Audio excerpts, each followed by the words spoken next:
Welcome to the first of Killik & Co.'s 2 Bonds Explained videos. Paul Killik was instrumental in the launch of the order book for retail bonds, making these fixed income investments accessible to the private investor, and the firm continues to be a strong supporter of investing in individual bonds. Today, Patrick Gordon, Senior Investment Strategist and Head of Fixed Income and a partner of Killik & Co., is going to talk to us about bonds and why you may want to consider investing in them. In this first Bonds Explained video, we are focusing on bonds which are bought when first issued and which are held to maturity. So Patrick, what are bonds and how do they differ from shares? Bonds, which are sometimes referred to as fixed income securities, are used by governments, companies or other organizations to borrow money. For the purpose of our illustration today, let's assume that the entity borrowing the money is a company, and the bonds issued are therefore referred to as corporate bonds. In essence, the bond that is issued by the company is an IOU, indicating that the company has borrowed money from the investor. In return for this loan, the company will pay the investor, who is known as the bondholder, periodic interest payments, once or twice a year. At the end of the loan period, the company repays the investor the face value of the bond. So bondholders are creditors of the company, unlike shareholders who are part owners of the company. So what does that mean in practice?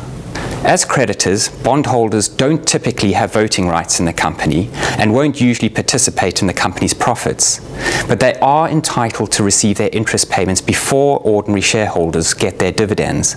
And in the event of a bankruptcy, bondholders have a claim upon the assets of the company ahead of shareholders. You said there that the investor is known as a bondholder. What other terminology do I need to understand in relation to bonds? Let's take an example. Firstly, the company borrowing the money is referred to as the issuer of the bond, in this case ABC Company. The interest rate that the issuer will pay to the bondholder is known as the coupon, typically expressed as an annual percentage rate, 5.5% in our example.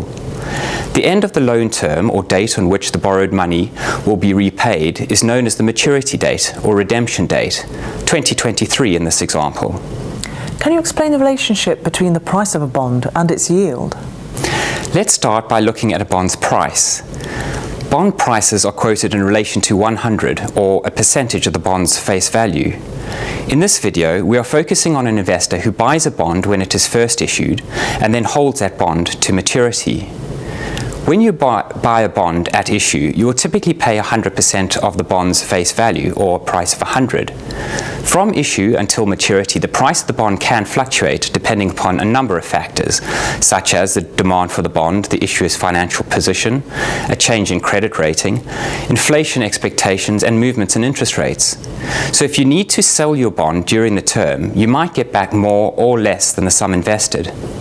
However, irrespective of how the bond's price moves during its life, at maturity, the amount repaid by the issuer is normally the face value of the bond. In other words, 100 or 100% of the face value.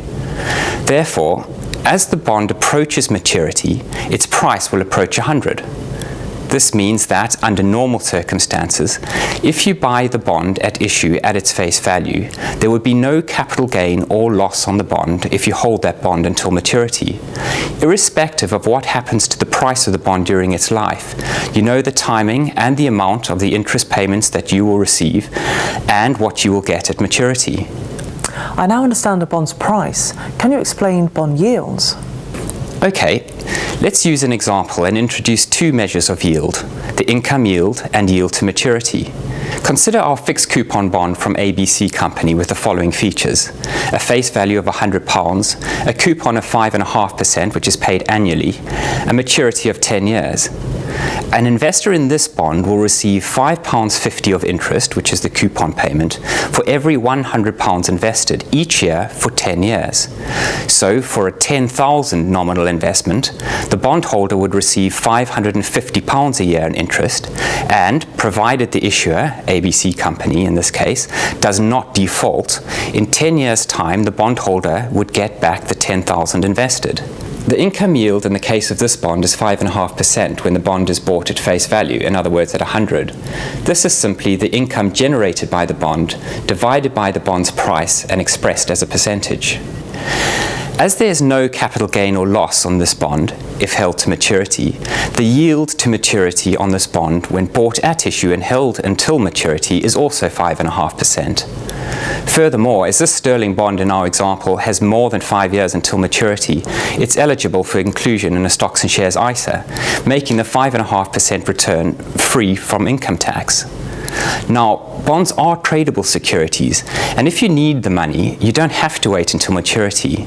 However, as we have mentioned earlier, the price of a bond can fluctuate during its life, and so if you do need to sell your bond during the term, you might get back more or less than the sum invested. Can you briefly summarise why an investor should consider investing in bonds? Bonds may be particularly attractive for those seeking a relatively reliable income stream and those who feel uncomfortable with the higher volatility typically associated with some other asset classes such as equities. With a corporate bond, under normal circumstances, you have good visibility over the amount and timing of the interest income that you will receive in the form of the coupon payment and over the amount and timing of the principal repayment on maturity. An investment in a portfolio of individual corporate bonds can offer greater visibility over future cash flows and the maturity profile than an investment in a bond fund. An investor in a bond fund is also solely reliant on a market price should he or she wish to exit the investment, whereas an investor in individual corporate bonds has the option of holding the bond to maturity. But as you explained, you don't have to hold bonds to maturity. That's correct.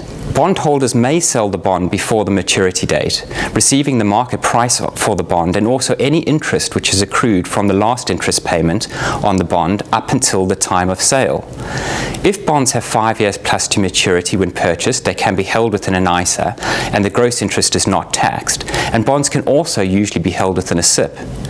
Additionally, it's worth noting that there's typically no capital gains tax to pay on the disposal of qualifying corporate bonds, and also normally no stamp duty to pay on the bond's purchase. Bonds can help to diversify the risk of an investment portfolio due to their different characteristics relative to other asset classes, such as equities. And combining a number of different individual corporate bonds can also help to reduce the impact on the portfolio should any of the issuers default. Finally, why should investors come to Killik & Co. to invest in bonds? At Killik & Co. we have been actively involved in the reintroduction and development of the market for individual bonds for private investors in the UK. We have acted as an authorised distributor on most of the new retail bond issues, enabling our clients to gain access to the new bonds at the issue price.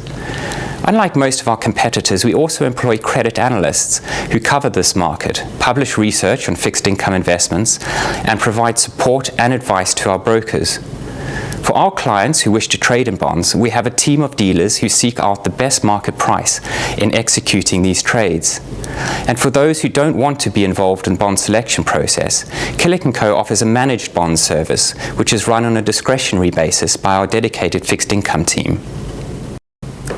Patrick has taken us through the basics about bonds, bond pricing, bond yields, factors that can influence a bond's price, and reasons to consider investing in them.